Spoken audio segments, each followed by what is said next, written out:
Bonjour à toutes et à tous, nous sommes le lundi 13 juin. Bienvenue dans votre journal de 12h30, une édition consacrée en grande partie au premier tour des élections législatives qui s'est déroulé ce dimanche dans les 5 circonscriptions de la Vendée. Et la première information à retenir, c'est la faible participation sur ce scrutin. 49,28% des électeurs se sont déplacés aux urnes. C'est presque 4 points de moins que lors des élections législatives de 2017. Mais la participation en Vendée reste tout de même plus élevée qu'au niveau national, puisque sur l'ensemble du pays, elle est de 47,51%. Dans chacune des circonscriptions vendéennes, 2 candidats ou candidates seront présents au second tour. On trouve parmi eux 4 députés sortants sous l'étiquette Ensemble représentant la majorité présidentielle. Philippe Latombe, tout d'abord, qui est arrivé en tête dans la première circonscription, celle de la Roche-Nord-Chaland, avec 30,65% des voix. Stéphane Buchou, dans la 3e circonscription, celle de Vendée-Littoral, a lui aussi récolté le plus grand nombre de suffrages avec un score de 36,07%. Même chose pour Pierre Henriet dans la 5e circonscription, celle de Fontenay-le-Comte-Luçon. Il recueille 37,39% des voix. Du côté de la 4e circonscription, les Herbiers-Montaigu, la députée sortante Martine Le Guigballois se qualifie pour le second tour, mais arrive en 2e position avec 21,78% des suffrages, derrière la maire des Herbiers, Véronique Besse.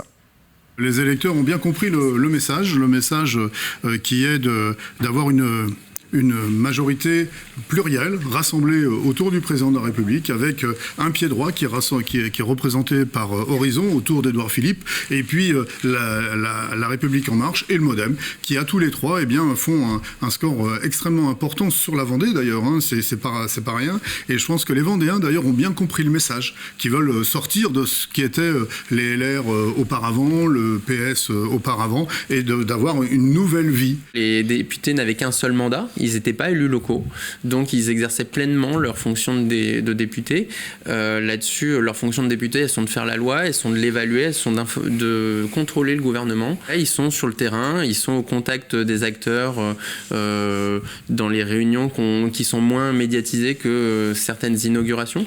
Mais je ne doute pas qu'en tout cas, ils prendront en compte, l'ensemble des acteurs prendront en compte les éléments qu'ils peuvent analyser d'aujourd'hui et davantage de présence sur le terrain. Je pense que c'est aussi quelque chose qu'on a entendu après les Gilets jaunes.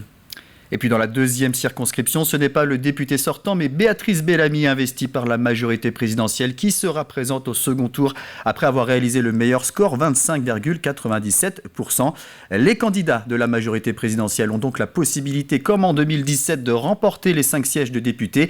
4 sont en ballotage favorable. Ce devrait être plus disputé dans la 4e circonscription. Face aux candidats qui se présentent sous l'étiquette Ensemble, on retrouve 2 représentantes du Rassemblement national. Corinne Fillet, tout d'abord, dans la 3e circonscription. Elle a recueilli 21,39% des suffrages. Elle a devancé Aurélien Mauger de la NUP et Alain Blanchard, candidat Les Républicains, qui ont respectivement rassemblé 17,45% et 15,83% des voix. L'autre candidate du Rassemblement national présente au 2e tour, c'est Isabelle Magnin, dans la 5e circonscription. Elle est arrivée 2e avec 20,99% des suffrages et seulement 357 voix de plus que Timothée Thibault-Lallaire, candidate de la NUP. A noter que les représentants du Rassemblement national n'ont pas donné suite à nos sollicitations ce dimanche soir, mais vous pourrez retrouver leur réaction dans notre édition de 18h. Il y aura également au second tour 2 candidats de la NUP, la Nouvelle Union Populaire Écologiste et Sociale. Dans la première circonscription, la conseillère régionale Lucie Etonneau obtient 24,16% des suffrages devant Laurent Caillot, le candidat Les Républicains, 16,95%, et Lila Ndong du Rassemblement national, 16,21%. Dans la 2e circonscription, c'est Nicolas Hellary qui sera opposé à Béatrice Bellamy avec 21,84% des voix sur ce premier tour. Franck Laloux du RN et Maxence de Rugy pour LR sont 3e et 4e avec un peu plus de 17% des suffrages. Il y a de la réserve de voix et puis encore une fois, surtout la réserve de voix, elle est du côté des abstentionnistes. Donc on a ce gros travail de pédagogie aussi à faire aux gens, d'expliquer que l'élection présidentielle en fait en France n'est pas l'élection majeure. C'est l'élection législative qui est l'élection majeure puisque c'est elle qui élit les députés qui ensuite font les lois et forment le gouvernement. Donc il y a cet impératif à faire passer le message aux gens. Cette élection vous concerne et demain vous pouvez avoir une bien meilleure politique avec des députés qui sont issus de la Nouvelle Union Populaire Écologique et Sociale plutôt que des députés qui sont issus du camp d'Emmanuel Macron.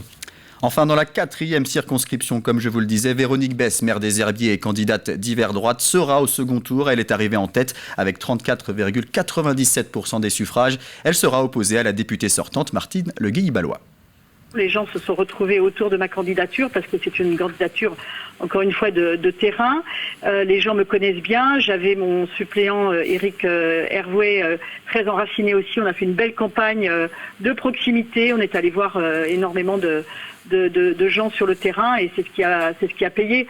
Moi, je tiens pas de propos de politique politicienne. C'est simplement voilà l'enracinement, encore une fois, l'engagement et puis être à l'écoute des préoccupations des personnes, c'est tout simplement ça, ce score. Le second tour des élections législatives aura lieu dimanche prochain. Pour rappel, il est possible de voter par procuration si vous ne pouvez pas vous rendre à votre bureau de vote. Pour cela, il est recommandé de faire la demande au moins 3 jours avant la date du scrutin. Enfin, sachez que TV Vendée, en partenariat avec RCF Vendée et Ouest France, vous proposera de nouveau une soirée spéciale pour ce second tour.